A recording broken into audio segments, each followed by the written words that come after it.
ಒಂದ್ ರೀತಿ ಬೂದಿ ಮುಚ್ಚಿದ ಕೆಂಡದ ರೀತಿಯಲ್ಲಿತ್ತು ಕರ್ನಾಟಕ ಕಾಂಗ್ರೆಸ್ನ ಅಧಿಕಾರ ಹಂಚಿಕೆಯ ವಿವಾದ. ಆದ್ರೆ ಈಗ ಮತ್ತೆ ತಾರಕಕ್ಕೇರೋ ಲಕ್ಷಣಗಳು ಕಾಣಿಸ್ಕೊಳ್ತಾ ಇದೆ. ಸಿಎಂ ಸಿದ್ದರಾಮಯ್ಯನವರು ಬಜೆಟ್ ಪೂರ್ವಭಾವಿ ಸಭೆ ಕರೆದಿದ್ದಾರೆ ಇವತ್ತು. ಆದ್ರೆ ಈ ಸಭೆಗೆ ಡಿಸಿಎಂ ಡಿಕೆ ಶಿವಕುಮಾರ್ ಅವರು ಇಲ್ಲದೆ ದೆಹಲಿ ಕಡೆ ಮುಖ ಮಾಡಿದ್ದಾರೆ. ಅಸ್ಸಾಂ ಎಲೆಕ್ಷನ್ ಸಂಬಂಧವಾಗಿ ಪ್ರಿಯಾಂಕಾ ಗಾಂಧಿ ಕರೆದ ಸಭೆಯಲ್ಲಿ ಭಾಗಿಯಾಗುವುದಕ್ಕೆ ದೆಹಲಿಗೆ ತೆರಳೋದೇನೋ ಸತ್ಯ. ಆದ್ರೆ ಡಿಕೆ ಶಿವಕುಮಾರ್ ಅವರೇ ಜವಾಬ್ದಾರಿ ವಹಿಸಿಕೊಂಡಿರೋ ಜಲಸಂಪನ್ಮೂಲ ಹಾಗೆ ಬೆಂಗಳೂರು ಅಭಿವೃದ್ಧಿ ಇಲಾಖೆಗೆ ಸಂಬಂಧಪಟ್ಟ ಹಾಗೆ ಬಜೆಟ್ ಪೂರ್ವಭಾವಿ ಸಭೆಯನ್ನೇ ಸಿದ್ದರಾಮಯ್ಯ ನಿಗದಿ ಮಾಡಿರುವುದು. ಅಂದ್ರೆ ತಮ್ಮದೇ ಇಲಾಖೆಗೆ ಸಂಬಂಧಪಟ್ಟ ಸಭೆಗೆ ಡಿಸಿಎಂ ಇರೋದಿಲ್ಲ. ಹೀಗಿರುವಾಗ ಸಿಎಂ ಕರೆದ ಸಭೆಗೆ ಗೈರಾಗೋ ಮೂಲಕ ಡಿಕೆಶಿ ಏನಾದ್ರೂ ಸವಾಲ್ ಹಾಕಿದ್ದಾರಾ ಅಂತಾನೂ ಒಂದು ನೋಟಕ್ಕೆ ಅನ್ಸುತ್ತೆ.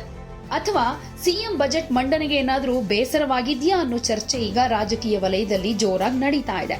ಯಾಕಂದ್ರೆ ದೆಹಲಿಯಲ್ಲಿ ಡಿಸಿಎಂ ಡಿಕೆ ಶಿವಕುಮಾರ್ ಯಾರನ್ನೆಲ್ಲ ಮೀಟ್ ಮಾಡ್ತಾರೆ, ಏನ್ ಮಾತುಕತೆ ನಡೆಸ್ತಾರೆ ಅನ್ನೋದು ಒಂದು ಕಡೆ ಕುತೂಹಲ. ಇದ್ರ ಬಗ್ಗೆ ನಾನು ಭೇಟಿ ಮಾಡೋ ಎಲ್ಲಾ ನಾಯಕರ ಹೆಸರನ್ನ ಹೇಳೋದಕ್ಕೆ ಆಗೋದಿಲ್ಲ ಅಂತ ಬೇರೆ ಮಾಧ್ಯಮಗಳ ಮುಂದೆ ಹೇಳಿಕೆ ಕೊಟ್ಟಿದ್ದಾರೆ. ಕೇವಲ ಡಿಸಿಎಂ ಮಾತ್ರ ಅಲ್ಲ, ನಾನು ಪಕ್ಷದ ಅಧ್ಯಕ್ಷ ಕೂಡ. ಹೀಗಾಗಿ ದೆಹಲಿ ನಾಯಕರನ್ನ ಮೀಟ್ ಮಾಡಿ ಚರ್ಚೆ ಮಾಡ್ತೀನಿ. ಆಗ ನನ್ನ ಕಷ್ಟ, ದುಃಖ, ದುಮ್ಮಾನ, ನಿಮ್ಮ ಸಂತೋಷ, ಬಯಕೆ ಎಲ್ಲ ಹೇಳ್ತೀನಿ ಅಂತಾನು ಹೇಳಿದ್ದಾರೆ. ಡಿಕೆ ಶಿವಕುಮಾರ್ ಆಡಿದ ಕಷ್ಟ, ದುಃಖ, ದುಮ್ಮಾನ ಅನ್ನೋ ಮಾತೆ ಈಗ ಕಾಂಗ್ರೆಸ್ ಪಾಳೆಯದಲ್ಲಿ ಸಂಚಲನಕ್ಕೆ ಕಾರಣ ಆಗಿರೋದು. ವರಿಷ್ಠರ ಮುಂದೆ ಅಧಿಕಾರ ಹಸ್ತಾಂತರದ ಬಗ್ಗೆ ಡಿಸಿಎಂ ಡಿಕೆ ಶಿವಕುಮಾರ್ ದುಃಖ ಹೇಳ್ಕೊಳ್ತಾರಾ ಅನ್ನೋ ಚರ್ಚೆ ನಡೀತಾ ಇದೆ. ಇದರ ಮಧ್ಯೆ ಈ ಅವಧಿಯಲ್ಲೇ ಡಿಕೆಶಿ ಸಿಎಂ ಆಗಬೇಕು ಅಂತ ನಿಮ್ಮ ಬೆಂಬಲಿಗರು ಹೇಳ್ತಾ ಇದ್ದಾರಲ್ವಾ ಅಂತ ಮಾಧ್ಯಮ ಪ್ರತಿನಿಧಿಗಳು ಪ್ರಶ್ನೆ ಕೇಳಿದಕ್ಕೆ ನಾನು ಸಿಎಂ ಆಗೋದು ನಿಮಗಿಷ್ಟ ಇಲ್ವಾ ಅಂತಾನೂ ಅವರೇ ಮರು ಪ್ರಶ್ನೆ ಹಾಕಿದ್ರು. ಇಲ್ಲಿ ಬಜೆಟ್ ಪೂರ್ವಭಾವಿ ಸಭೆಗೆ ಗೈರಾಗ್ತಾ ಇರೋದ್ರ ಬಗ್ಗೆ ಸ್ಪಷ್ಟನೆ ಕೊಟ್ಟಿರೋ ಡಿಕೆ, ಮುಖ್ಯಮಂತ್ರಿಗಳ ಅನುಮತಿ ಪಡ್ಕೊಂಡೇ ದೆಹಲಿಗೆ ಹೋಗ್ತಾ ಇದ್ದೀನಿ ಅಂತ ಹೇಳಿದ್ದಾರೆ. ಒಟ್ನಲ್ಲಿ ಕಾಂಗ್ರೆಸ್ನಲ್ಲಿ ಅಧಿಕಾರ ಹಸ್ತಾಂತರದ ಸಮರ ದಿನೇ ದಿನೇ ತೀವ್ರ ಸ್ವರೂಪವನ್ನ ಪಡೆದುಕೊಳ್ತಾ ಇದೆ. ಸೊ ದೆಹಲಿಗೆ ಹೋಗ್ತಾ ಇರುವಂತ ಡಿಕೆ ಶಿವಕುಮಾರ್ ಅವರೇ ಹೇಳಿದ ಹಾಗೆ ಅದೇನ್ ದುಃಖ, ಕಷ್ಟ, ನೋವುಗಳನ್ನ ವರಿಷ್ಠರ ಮುಂದೆ ಹೇಳ್ಕೊಳ್ತಾರೆ ಅನ್ನೋದನ್ನ ಕಾದು ನೋಡ್ಬೇಕಾಗಿದೆ.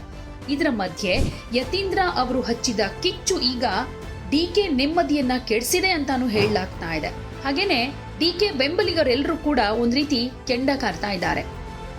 ಇನ್ನೆಷ್ಟು ದಿನ ಕೇಳಿಸ್ಕೊಂಡು ಸುಮ್ಮನೆ ಇರೋಕ್ಕಾಗತ್ತೆ? ಹಾದಿ ಬೀದಿಯಲ್ಲಿ ನಮ್ಮ ತಂದೆನೇ ಉಳಿದ ಅವಧಿಗೂ ಸಿಎಂ ಶಸ್ತ್ರ ತ್ಯಾಗಾನೂ ಇಲ್ಲ, ಪದ ತ್ಯಾಗಾನೂ ಇಲ್ಲ ಅಂತ ಯತೀಂದ್ರ ಹೇಳಿದ್ದೇ ಬಂತು. ಪದೇ ಪದೇ ಈ ರೀತಿ ಕಿಚ್ಚು ಹೊತ್ತಿಸ್ತಾ ಇರೋ ಸಿಎಂ ಮಗನ ಮೇಲೆ ಡಿಕೆಶಿಯ ಬಣ ಕೆರಳ್ಬಿಟ್ಟಿದೆ. ಸೊ ಬಹಿರಂಗವಾಗಿ ಸಿಎಂ ಪುತ್ರಗೆ ಇಕ್ಬಾಲ್ ಹುಸೇನ್ ಎಚ್ಚರಿಕೆ ಕೊಟ್ಟಿದ್ದಾರೆ. ಕಾಂಗ್ರೆಸ್ನ ಕುರ್ಚಿ ಜಗಳ ಬಿಜೆಪಿಗೆ ಒಂದ್ ರೀತಿ ರಸದೌತಣವನ್ನ ಬಡಿಸ್ತಿದೆ ಅಂತ ಹೇಳ್ಬೋದು. ಯಾಕಂದ್ರೆ ಇಲ್ಲಿ ಸಂಕ್ರಾಂತಿ ಕಳೆದಾಯ್ತು, ತಕ್ಕ ಮಟ್ಟಿಗೆ ಎಲ್ಲವೂ ಸರಿ ಹೋಯ್ತು ಅನ್ನೋ ರೀತಿಯಲ್ಲಿತ್ತು. ಆದ್ರೆ ಈಗ ಮತ್ತೆ ಯತೀಂದ್ರ ಅವರು ಕೊಟ್ಟಿರೋ ಹೇಳಿಕೆಗೆ ಡಿಸಿಎಂ ಬಣ ನಿಗಿ ಅಂತ ಕೆರಳಿ ಕೆಂಡವಾಗ್ಬಿಟ್ಟಿದ್ದಾರೆ. ಇನ್ನು ಡಿಕೆ ಶಿವಕುಮಾರ್ ಅವರಿಗೆ ಮುಖ್ಯಮಂತ್ರಿ ಸ್ಥಾನ ಕೊಡಬೇಕು ಅನ್ನೋದು 80-90 ಶಾಸಕರ ಆಸೆ ಇದೆ. ಸಾಮಾಜಿಕ ನ್ಯಾಯದ ಬಗ್ಗೆ ನಾವು ಮಾತನಾಡ್ತೀವಿ, ಅದೇ ರೀತಿ ನಡೆದುಕೊಳ್ಬೇಕು ಅನ್ನೋದು ಕೂಡ ಅವ್ರಿಗೆ ಗೊತ್ತಿರಬೇಕು ಅಂತ ಹೇಳ್ಕೊಂಡಿದ್ದಾರೆ. ಯತೀಂದ್ರ ಸಿದ್ದರಾಮಯ್ಯನವರು ಪದೇ ಪದೇ ಈ ರೀತಿ ಹೇಳಿಕೆ ಕೊಟ್ರೆ ನಾವು ಸುಮ್ಮನಿರೋದಕ್ಕಾಗೋದಿಲ್ಲ. ನಮ್ಮ ಪಕ್ಷ ಶಿಸ್ತಿಗೆ ಹೆಸರಾದ ಪಕ್ಷ.